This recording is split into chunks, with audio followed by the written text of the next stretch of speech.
एक सच्चे इंसान की सच्ची कहानी। एक गांव में जयवीर बहुत ईमानदार और सच्चा इंसान था। वह कभी किसी को बुरा करना तो बहुत दूर की बात, बुरा सोचना भी उसके लिए किसी अपराध से कम नहीं था। एक दिन गांव में एक व्यापारी आलू खरीदने आया था। उसकी मुलाकात सबसे पहले जयवीर से हुई। व्यापारी को आलू खरीदने थे, तो उसने जयवीर से पूछा, क्या गांव में कोई आलू बेच रहा है? जयवीर ने अपने गांव के रत्न का नाम लिया, जिसके पास बहुत सारे आलू बेचने के लिए खेत में पड़े थे। तो व्यापारी को उसने रत्न का नाम और घर का पता बता दिया।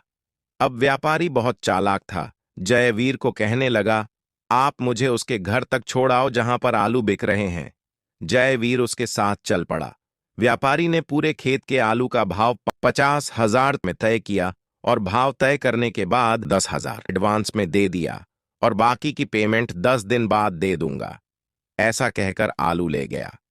आलू बेचने वाले इंसान को विश्वास हो गया कि उसने 10,000 एडवांस में दे दिए और बाकी की रकम भी दे देगा। ऐसे करते करते 1 महीना बीत गया। अब व्यापारी का कोई अता पता नहीं था। जो पता दिया था वह भी सही नहीं था। आसपास के गांव में भी पता किया, कुछ भी पता नहीं चला। वह व्यापारी ने और भी लोगों को ठग चुका था।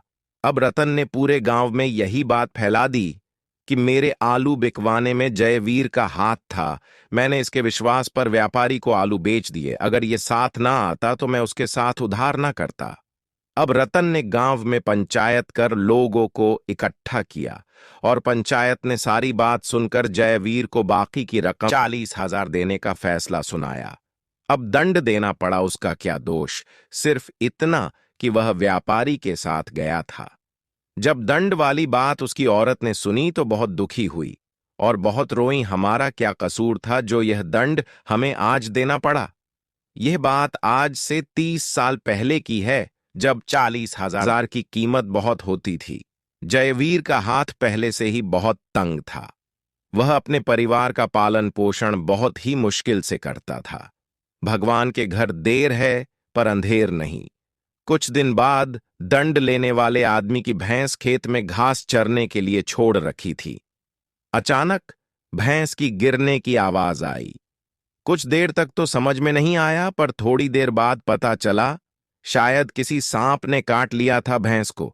जब तक डॉक्टर देखने आया तब तक भैंस मर चुकी थी। भैंस की कीमत 50,000 तक की थी, जो बहुत दूध देती थी। जयवीर के ऊपर दंड लगाया और भगवान ने भैंस मरने का दंड रतन को दे दिया। घर से दूध भी गया और भैंस भी गई। अब गांव में सबकी जुबान पर यही बात थी, कभी किसी बेकसूर को इतनी सजा मत दो। अगर किसी की दुआ में ताकत होती है तो बद्दुआ में उससे भी ज्यादा होती है।